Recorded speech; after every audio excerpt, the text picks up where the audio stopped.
मित्रांनो, आई कुठे काय करते या मालिकेच्या आजच्या भागामध्ये अनघा संजनाला प्रत्येकाने ज्याची त्याची कामे करायची असं ठणकावून सांगते. तेव्हा संजना मला वेळ नाही असं बोलते. त्यावर मग तुम्ही हॉटेलमध्ये जाऊन राहा असं अनघा बोलते. तेव्हा ते ऐकून संजनाला मोठा धक्काच बसतो. तर तेव्हा अनघा संजनाला आजपासून विमल ठरलेली कामे करेल, तसेच आई आप्पांची जी कामे आहेत ती करेल असं सांगते. तर तेव्हा कांचन खुश होत मी सुटले असं बोलते. तर अनघा संजनाला पुरणपोळीसाठी डाळ शिजवली आहे, आता ती तुम्ही वाटून द्या असं काम देते. तर तेव्हा मला वेळ नाही असं संजना सांगते. त्यावर अनघा संध्याकाळी तुम्ही पूजा करणार, मग नैवेद्य तुमच्या हाताने नको का असं डायलॉग देत विचारते. तर तेवढ्यात विमल डाळ वाटण्यासाठी संजनाच्या हातामध्ये एक भांडे देते. तर तेव्हा संजना वैतागाने कांचनला आई यांना काहीतरी सांगा ना असं बोलते. तर तेव्हा कांचन अनघाला तू जे काही करत आहेस ना ते अगदी उत्तम करतेस असं बोलते व संजनाला डाळ वाटण्यासाठी देते. तेव्हा अखेर संजना मिक्सरमध्ये वाटते असं कांचनला सांगते. तर तेव्हा कांचन लगेच नकार देत पाट्यावर वाटायचं असं संजनाला सांगते. तर तेव्हा विमल व अनघा खूपच खुश होतात. तर संजना डोक्याला हात लावते. तर इकडे सुलेखाताई राठी मॅडमला अरुंधतीच्या नवीन जॉबविषयी सांगते. तर तेव्हा तुमच्यामुळे अरुंधतीला ती संधी मिळाली असं म्हणतच राठी मॅडम खूपच खुश होतात. तर तेवढ्यात अरुंधती तिथे येते.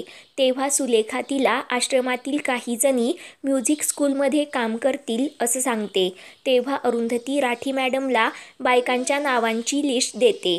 तेव्हा कृष्णा अरुंधतीला ताई जाण्यापूर्वी माझ्याबरोबर सेल्फी काढाल का असं विचारतो. तर अरुंधती खूपच खुश होते व होकार देते. तेव्हा राठी मॅडम अरुंधतीला नवीन घर घेतले त्याबद्दल अभिनंदन बोलतात.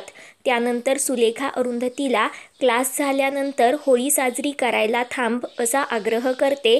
तेव्हा मी थांबेल असं अरुंधती सुलेखाला सांगते व क्लास घेण्यासाठी जाते. तर दुसरीकडे डाळ वाटून संजनाचे हात खूपच दुखू लागतात. तेव्हा ती विमलला मला जमत नाही म्हणून सांगते. तर तेव्हा आमच्या वहिनी 2-2 किलो पुरण वाटायच्या असा डायलॉग विमल संजनाला देते. तर तेव्हा कांचन तिथे येऊन पाहते व एवढेच केले का असं म्हणत संजनावर खूपच भडकते व अरुंधतीचं तिच्यासमोरच कौतुक करते. तर तेवढ्यात अनिरुद्ध विमलला चहा मागतच तिथे येतो व संजनाला त्या रूपामध्ये पाहून खूपच खुश होतो. तेव्हा अनिरुद्ध पण अरुंधतीच्या पोळ्यांचं खूप कौतुक करत असतो. तर तेवढ्यात यश तिथे येतो व विमलकडे अरुंधतीने आप्पांसाठी पुरणपोळ्या दिल्या आहेत असं म्हणत पोळ्या देतो. तसेच या फक्त आप्पांसाठीच आहेत असं पुन्हा सांगतो.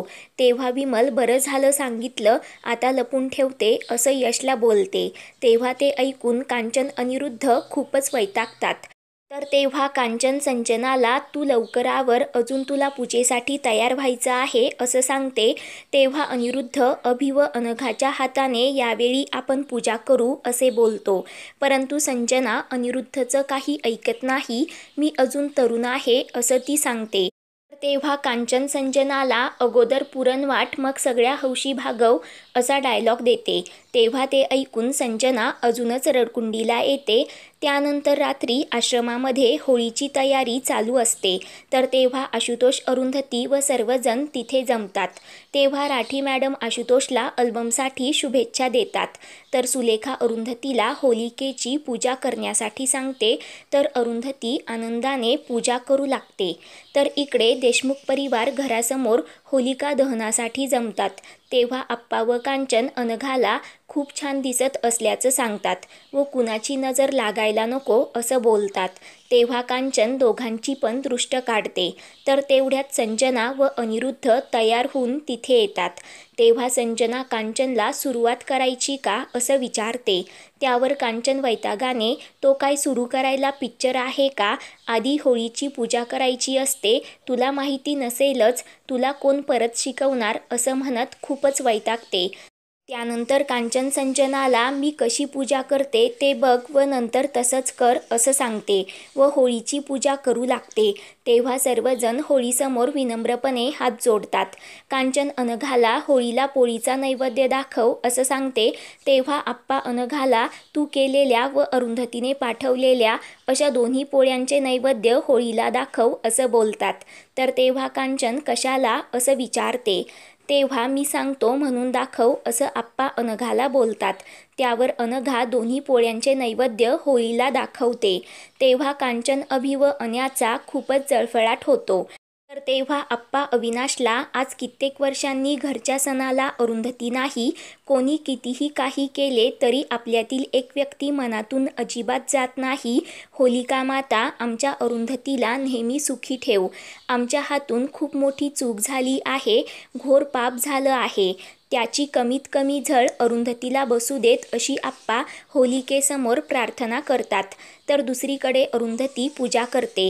तेव्हा तिच्या डोळ्यासमोर अनिरुद्ध व संजनाचे क्षण येतात व ती खूपच बेचैन होते. तेव्हा संजना आप्पांना आज सणाच्या दिवशी तो विषय नको असं सांगते. तर तेव्हा कांचन तू त्यांच्याकडे लक्ष देऊ नकोस, पूजा कर असं संजनाला बोलते. तर तेव्हा संजना गुपचूप पूजा करू लागते. तर आप्पा अनिरुद्धकडे खूपच रागाने पाहतात. तर अनिरुद्धचा पोपट होतो. तर संजना पूजा करताना काळ बदलायची वाट बघायची नसते, काळ आपण बदलायचा असतो असा विचार करते. गेल्या वर्षी अनिरुद्ध मला पहिल्यांदा हाताला धरून घरी घेऊन आला होता. तेव्हा या कांचन देशमुख माझ्याकडे बघायला तयार नव्हत्या. आज अरुंधती डोक्याला हात लावून बसली आहे अन मी देशमुखांच्या घरची पूजा करत आहे. मी घरची झाले अन अरुंधती घराबाहेर गेली आणि आता आईंनाही माझं म्हणणं पटत आहे. आता मला या घराबाहेर काढायची कुणाचीच हिंमत नाही. शेवटी मी इथे माझे स्थान निर्माण केलेच. मी जिंकले, अरुंधती हरली. आता अरुंधती कधीच माझ्यापुढे जिंकू शकत नाही असा विचार करत संजना खूपच खुश होते व पूजा करत असते. तर दुसरीकडे अरुंधती पूजा करून होलिका मातेपुढे हात जोडते व सुलेखाला पूजा करण्यासाठी बसवते. तर इकडे आप्पा अभिला होळी पेटवण्यासाठी सांगतात. त्यानंतर अभि होळी पेटवतो. तर इकडे आश्रमामध्ये सुलेखा होळी पेटवते. तर सर्वजण खूपच खुश होतात. तेव्हा ईशाला अरुंधतीची खूपच आठवण येत असते. मित्रांनो, पुढील भागामध्ये अभि कांचन व अनघाला माझ्या डॉक्टर मित्राने एक पार्टी अरेंज केली आहे, आपण जाऊयात का असे विचारतो. तेव्हा अनघा जाण्यासाठी होकार देते. तर दुसरीकडे आशुतोष अरुंधतीला तू मधुराचा फोन का उचलत नाही असं विचारतो.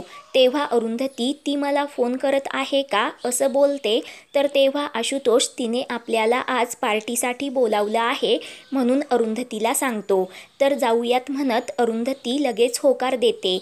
त्यानंतर पार्टीमध्ये अनिरुद्ध व आशुतोषची धडक होते. तर एकमेकांना पाहून दोघांना पण मोठा धक्का बसतो. पुढील भागांच्या अपडेटसाठी आपल्या चॅनलला सबस्क्राईब करा.